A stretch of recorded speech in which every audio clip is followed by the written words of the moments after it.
my humble advice to the finance minister is, don't rely on only one engine of growth, consumption. Or along with cutting income tax, she should have cut the GST. Everybody pays GST. The richest and the poorest pay in GST. She could have cut the tax on petrol and diesel. Everybody indirectly or directly uses petrol and diesel. And she could have raised the statutory minimum wage across the board under the Minimum Wages Act. That would have benefited thousands and thousands of laborers. She did nothing, but she was focused on income tax and she was focused on the Delhi election. To move that the bill be introduced. The Union Budget 2025-26. I call upon Shri P. Chidambaram to raise the discussion. Shri P. Chidambaram.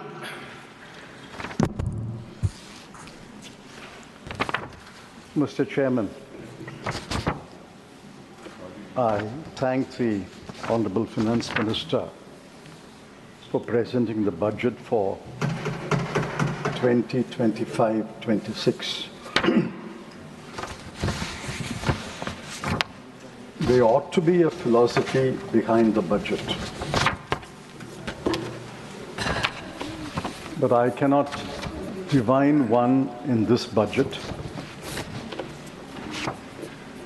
I shall not attempt to do so, because after going through the budget speech and the budget numbers, I believe there is no philosophy behind the budget.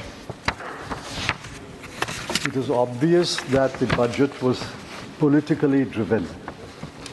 I shall not elaborate upon that, but I congratulate the Finance Minister for achieving one of her objects a couple of days ago.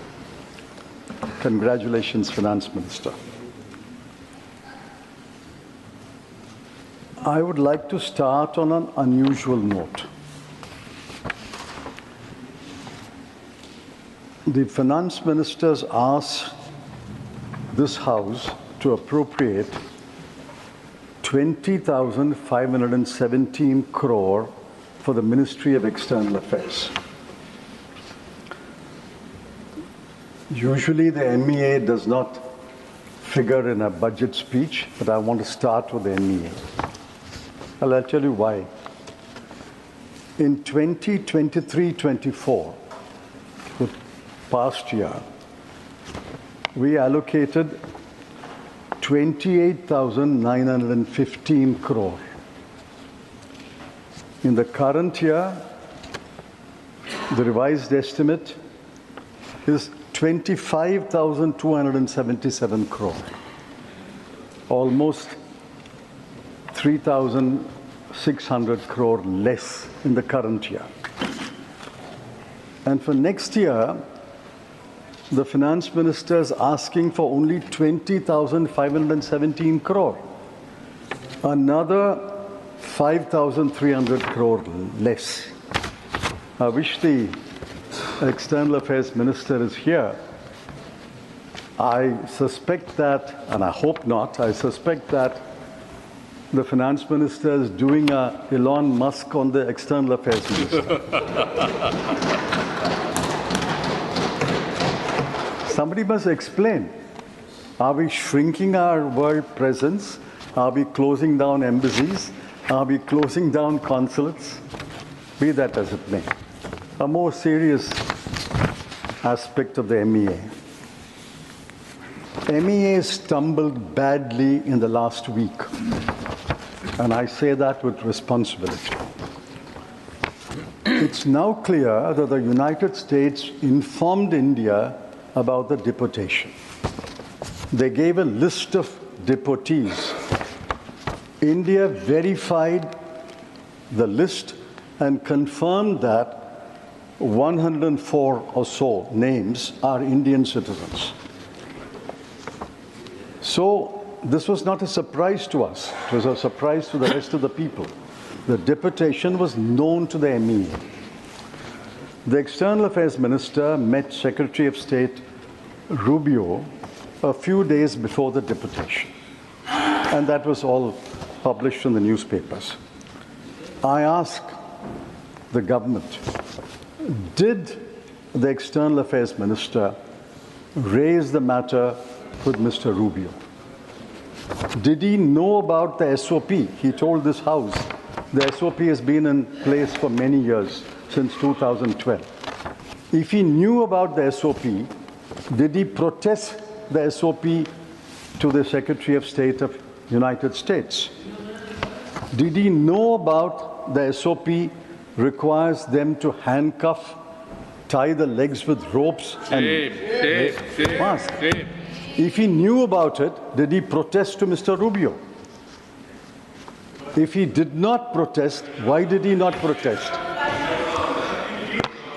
And the most important question, did the External Affairs Minister... Are you yielding? Are you yielding? I'm not yielding. I'm only stating on basis of what he said. He can reply later. Did the External Affairs Minister... He can reply later. Sir, did the External Affairs Minister offer to Mr. Rubio, we will send an aircraft to bring our Indian citizens back? Yes. Another serious matter, another list of 483 Indians who have been identified as illegal immigrants. I don't know when the deportation will take place. I ask a specific question. Will the government send an Indian aircraft to bring back the Indian illegal immigrants?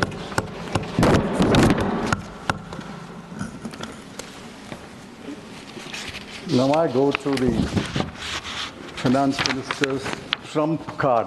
No pun intended, sir. Trump card. No pun intended. Sir, when you said twice, I got worried that no pun intended. You said twice, which means pun is intended. And I'm wondering whether your reference to Elon Musk is a compliment to the Honorable Finance Minister. Sir, I'm looking at my clock. I'm looking at my clock and my whip. I'll add up the time, sir. 1 minute I'll add. No, please, please. Income tax cut is the FM's main thrust of this debate, and she has given a number of interviews.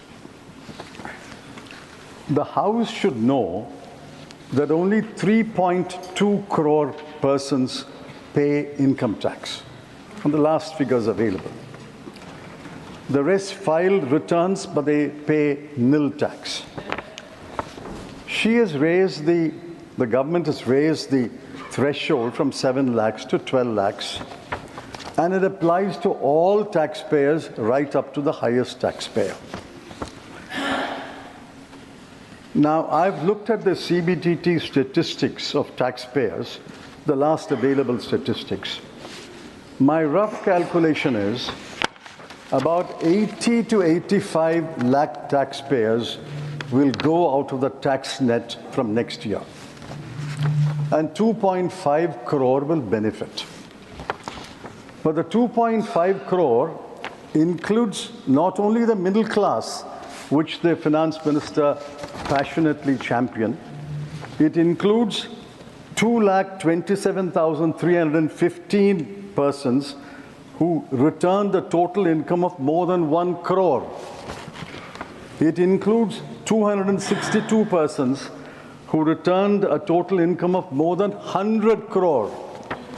And it includes 23 persons who returned a total income of more than 500 crore. So this is not benefiting the middle class alone, which I welcome, but it's benefiting the very rich and the richest in the world. Yes. Finance ministers also claimed that she had foregone 1 lakh crore rupees. Yet she has claimed that the net tax revenues to the center will grow by 11.1% in 25-26. In 24-25 also it grew by 11%. So it's about the same number. After foregoing 1 lakh crore,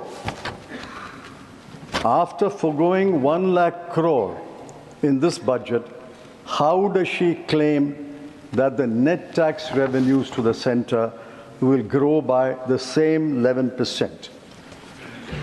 This is pure magic, not mathematics. I will reserve how this magic unfolds, and I will comment on it later. Secondly, the finance minister says this 1 lakh crore will go into consumption, and that consumption will boost the economy. I find initially a lot of cheerleaders accepted that claim. But in the last 2-3 days, even the finance minister's cheerleaders are becoming skeptical about it. I asked the Honorable Finance Minister, will not part of the 1 lakh crore go into savings? SBI chairman has hoped that part of it will come to him and the banking system. Will not part of the 1 lakh crore go into repaying old household debts? Will not part of the 1 lakh crore go into travel abroad? Will it not go for educating children abroad? And will it not go into consuming imported goods? If you deduct all this, how does the Honorable Finance Minister claim that the entire 1 lakh crore will go into consuming domestic goods and services? It's only consumption of domestic goods and services will boost the GDP rate. And besides, what is 1 lakh crore when compared to the size of the GDP? The size of the GDP this year is 324 lakh crore.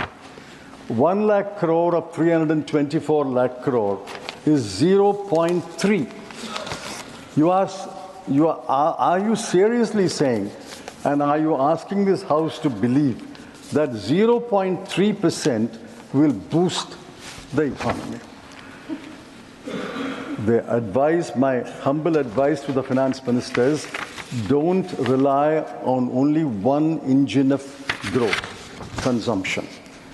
Look at other engines of growth, like exports, capital investment.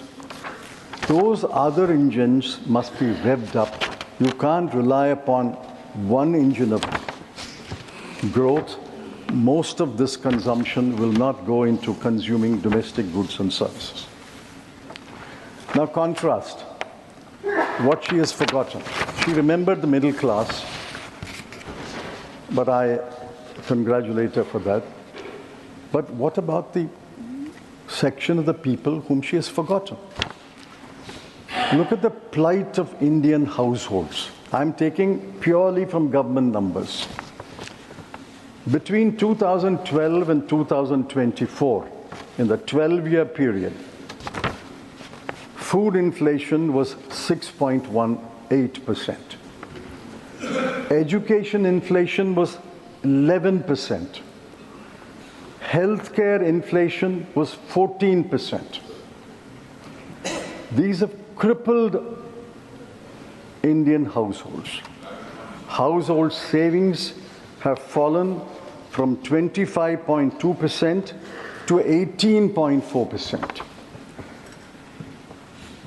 And household consumption saving in September survey in 2023 shows, and mark these numbers, average monthly per capita expenditure of a rural family is only 4,226. And in urban areas, it is 6,996.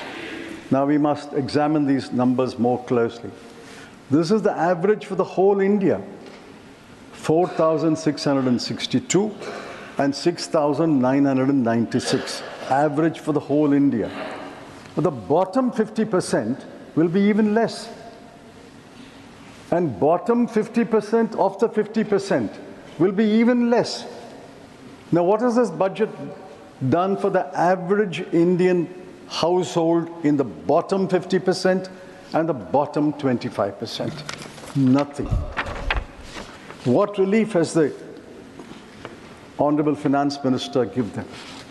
She could have done one of several things. I'm not saying she should have done all the 4 things that I'm mentioning. She could have done one of several things. One, instead of cutting income tax, or along with cutting income tax, she should have cut the GST. Everybody pays GST. The richest and the poorest pay in GST. She could have cut GST. She could have cut the tax on petrol and diesel. Everybody indirectly or directly uses petrol and diesel. She could have increased the Maganrega daily wage. She could have increased that rate because the poorest are the ones who are going to Maganrega work. And she could have raised the statutory minimum wage across the board under the Minimum Wages Act. That would have benefited thousands and thousands of labour. She did nothing, but she was focused on income tax and she was focused on the Delhi election. Let me turn to another subject. The most gravest challenge facing the country is unemployment. I think all of you will agree, unemployment is the gravest challenge. Even the Treasury benches must agree. Now, the periodic labor force survey, popularly known as PLFS, concluded that unemployment rate is 3.2%. Now, if the unemployment rate is 3.2%, and that the economic survey also repeats that, if the unemployment rate is 3.2%, I'm sure the London School of Economics, as well as every other university, teaches us that any unemployment rate less than 5% is equal to full employment. I won't get into the intricacies. If unemployment rate has fallen to 3.2%, why should we worry? We should all be happy because it's full employment according to economic theory. The same PLF says youth unemployment is 10.2%. The same PLFS says graduates unemployment is 13%. If youth unemployment is 10.2 and graduates unemployment is 13, how does it conclude that the total unemployment rate in India is only 3.2? For every job, for 100 jobs, there are 1 million applicants. For 1,000 jobs, there are several million applicants. The economic survey, sir, I quote, we need to create 78.5 lakh non-farm jobs every year until 2030. I asked the Honorable Finance Minister, what is her plan? What is the way forward to create 78 lakh non-farm jobs between now and 2030? They will be in government until 2029. So the bulk of the period is their government. They should tell us clearly a path to create 78 lakh jobs every year until the end of the government. Sir, the next I come to the famous PLI. The budget has 8 lines of expenditure on employment generation. I've looked at it closely. If I'm wrong, the Honorable Finance Minister will correct me. There are 5 lines of expenditure under PLA. There's 1 line of expenditure called New Employment Generation Program. there is one line called Prime Minister's Employment Generation Program. There's one line called Skill India. I don't know the differences between these acronyms. What is the difference between Prime Minister's New Employment Generation Program and the New Employment Generation Program? We don't have a new PM, we have the same PM. On the 8 lines in the current year, mark these numbers, sir. On the 8 lines together, I've got the breakdown, but I'm taking all 8 lines of expenditure. In the current year, the budget allocation when she presented the budget last year was 28,318 crore. This is the gravest challenge. You allocated 28,318 crore. But what will you spend? By March 31, you will spend only 20,035 crore. Why are you not spending 8,000 crore on the challenge, which is the gravest challenge facing the country? Yes. The PLI scheme is a spectacular failure. Yes. Otherwise, you would have spent this money. Employment generation is a spectacular failure. Now I look at another aspect. The wages of salaried male worker as well as female worker, but I'm giving the numbers of the male worker. The wages of salaried male worker has fallen in the last 7 years from 12,665 per month to 11,858 per month. This is own numbers. From 12,665 to 11,858. The wages of self-employed male worker has fallen from 9,454 per month to 8,591 per month. So what is the position, sir? The position is incomes are falling, wages are falling, government expenditure is not keeping pace with the promises, household net savings have fallen, household debt has arisen. Yes. This is the plight of the bottom 50% of India. Yes. There's nothing in this budget for the bottom 50%.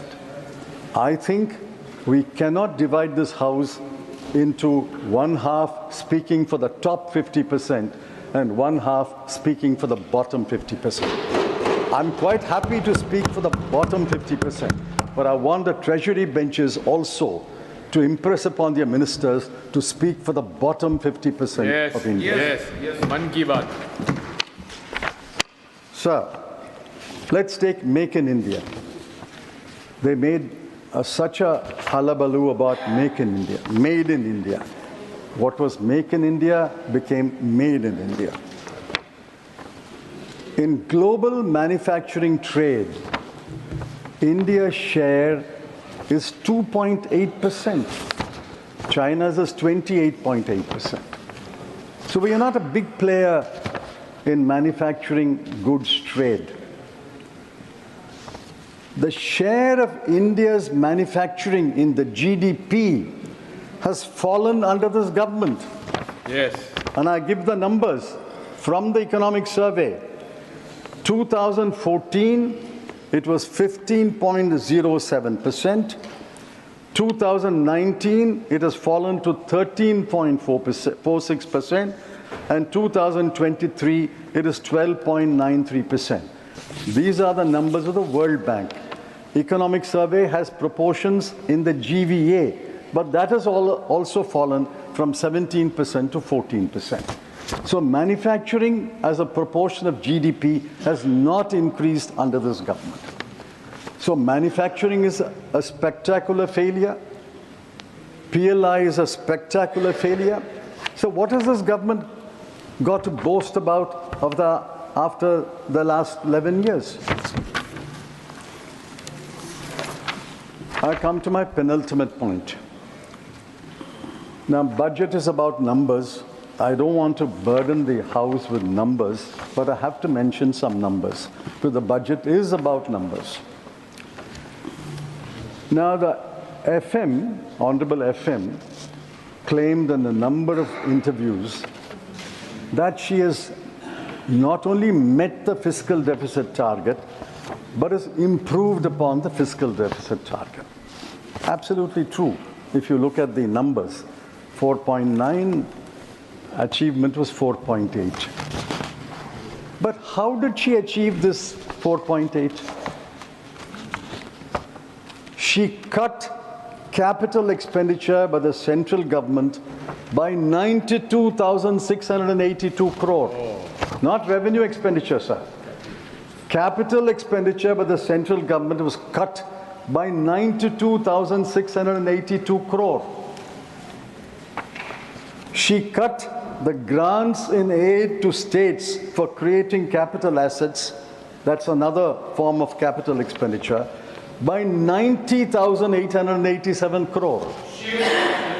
So total cut in capital expenditure by the center and the states, I'm not apportioning blame, but the center and the states in the current year will be 1,83,569 crore.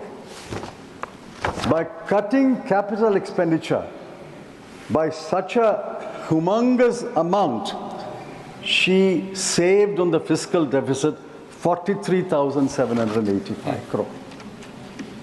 I can understand if she has saved on the fiscal deficit 1,83,000 crore. It is bad policy, but I will understand. But after cutting 1,83,000 odd crore, she saved about 44,000 crore. Is it good policy? I don't know. Is it good economics? I say no, it is not good economics. Yes. You can't cut capital expenditure and compress your fiscal deficit and say, I have met my fiscal deficit, I've improved my fiscal deficit. On the expenditure side, I want honorable members, all of us are concerned, to look at these numbers. Where are the cuts followed? On health, 1,255 crore. On education, 11,584 crore. On social welfare, 10,019 crore. I wish the Agriculture and Rural Development Minister was here. On agriculture, the cut is 10,992 crore. On rural development, it is 75,133 crore. And on urban development, it's 18,907 crore. Why do you make these cruel cuts? There are other unkind cuts. I won't give the numbers, on Poshan, Jal Jeevan Mission, National Social Assistance Program, Pradhan Mantri Gram Sadak Yojana, Crop Insurance Scheme, Urea Subsidy, PM Garib Kalyan Yojana. And all these programs there have been cuts. The most cruel cuts are, I hope I'm pronouncing this correctly, sir, Anusuchit Jati Yojana. Anusuchit Jati Yojana. 1,340 crore has been cut. Young Achievers Scholarship, 455 crore. Post-Metric Scholarship for Scheduled Caste, 860 crore. Program for Development of Scheduled Tribes, 670 crore. You cut money for Scheduled Caste, Scheduled Tribe, and Anusuchit Jati. And you say, I have reached my fiscal deficit, I've improved my fiscal deficit. Look at the grand announcements in this budget. One grand announcement was Urban Challenge Fund, para 58 of the budget speech. I was impressed. Urban Challenge Fund, 1 lakh crore was announced. What is the allocation? 10,000 crore. Jal Jeevan Mission, para 55 of the budget speech. Jal Jeevan Mission says, we have provided water to 80% of the population of India, and we will provide for the remaining 20%. We are therefore extending the scheme. The budget estimate for the current year was 70,163 crore. Actual expenditure is 22,614 crore. I mean, this is pure magic, sir.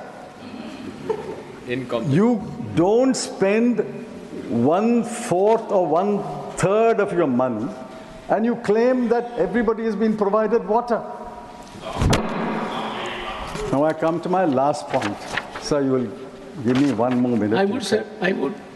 I'd undertake it. Yeah. Now, what did the CEA say? The Chief Economic Advisor is a reasonably autonomous office.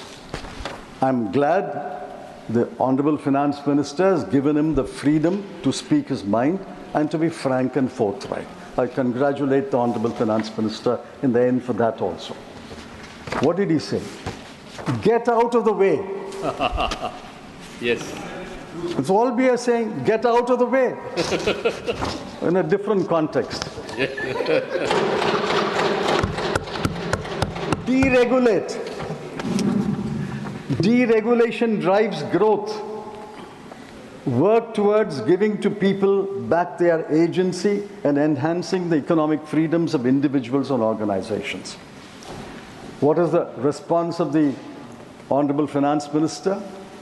To get out of the way and to deregulate, her response is to announce in the budget speech 7 new schemes, 8 new missions, and 4 new funds. Now, where will the money come from these schemes and missions and funds? I don't know, because there's no allocation. Sir, in conclusion, I want to say this. Half a minute. Governance is in the present. There is a government, but I'm sorry to say there is little governance. There is no philosophy, therefore no policies. In 1991, we faced a graver situation. There was a man entered this parliament, entered the North Bloc. Yes. He had an economic philosophy. Yes. He followed it with policies that required wisdom and farsightedness. Dr. Manmohan Singh had them. And I'm urging the Honorable Finance Minister to recapture the wisdom and the farsightedness of Dr. Manmohan Singh. One last question. This is through the Finance Minister to the government. Why have you not conferred a Bharat Ratna on Dr. Manmohan Singh? Yes.